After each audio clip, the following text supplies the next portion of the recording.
সাকিব আল হাসান, যিনি দীর্ঘ 18 বছর আন্তর্জাতিক ক্রিকেটে বাংলাদেশের প্রতিনিধিত্ব করছেন, এবার পড়েছেন নতুন সংকটে। তার বোলিং অ্যাকশন নিয়ে প্রশ্ন উঠেছে। 2 দফা পরীক্ষা দিয়ে ব্যর্থ হওয়ার পর তৃতীয় পরীক্ষার জন্য নিজেকে প্রস্তুত করছেন এই অলরাউন্ডার। ইনজুরির কারণে সাকিবের বোলিং অ্যাকশনে সমস্যা দেখা দিয়েছে। 2018 সালে আঙুলে অস্ত্রোপচারের পর তার আঙুলের ফোলা ও ব্যথা থেকে স্বাভাবিক বোলিংয়ে সমস্যা শুরু হয়। জোরে ডেলিভারি দেওয়ার সময় তার কোনই 15 ডিগ্রি বেশি বাড়ছে, যা আইসিসির নিয়ম লঙ্ঘন করে।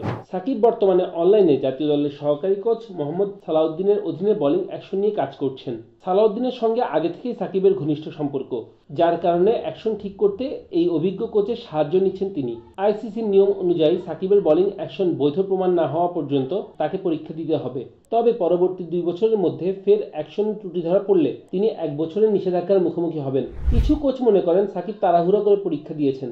তাদের মতে ইংল্যান্ড বা দুবাইয়ে বিশেষজ্ঞ কোচের সঙ্গে কাজ করে গেলে ফল ভালো হতে পারত। বিসিবির এক কোচ আক্ষেপ করে বলেন, দেশে এসে আমাদের সঙ্গে কাজ করতে পারলে তার অ্যাকশন দ্রুত ঠিক হয়ে যেত। এখন সব দৃষ্টি সাকিবের তৃতীয় পরীক্ষার দিকে। বাংলাদেশ ক্রিকেটের ভক্তরা অপেক্ষায় আছেন সাকিব তার বোলিং বৈধতা ফিরে পেয়ে মাঠে ফিরে আসবেন।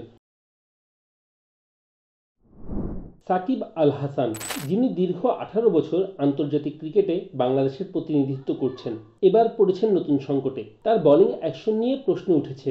2 দফা পরীক্ষা দিয়ে ব্যর্থ হওয়ার পর তৃতীয় পরীক্ষার জন্য নিজেকে প্রস্তুত করছেন এই অলরাউন্ডার। ইনজুরির কারণে সাকিবের বোলিং অ্যাকশনে সমস্যা দেখা দিয়েছে।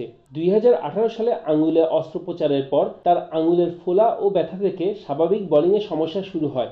জোরে ডেলিভারি দেওয়ার সময় তার কোনই 15 ডিগ্রি বেশি বাড়ছে, যা আইসিসির নিয়ম লঙ্ঘন করে। সাকিব বর্তমানে অনলাইনে জাতীয় দলের সহকারী কোচ মোহাম্মদ সালাউদ্দিনের অধীনে বোলিং অ্যাকশন নিয়ে কাজ করছেন।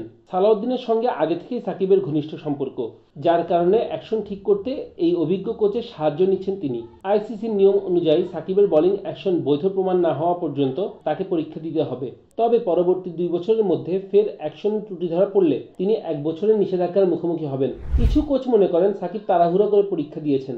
তাদের মতে ইংল্যান্ড বা দুবাইয়ে বিশেষজ্ঞ কোচের সঙ্গে কাজ করে গেলে ফল ভালো হতে পারত। বিসিবির এক কোচ আক্ষেপ করে বলেন, দেশে এসে আমাদের সঙ্গে কাজ করতে পারলে তার অ্যাকশন দ্রুত ঠিক হয়ে যেত।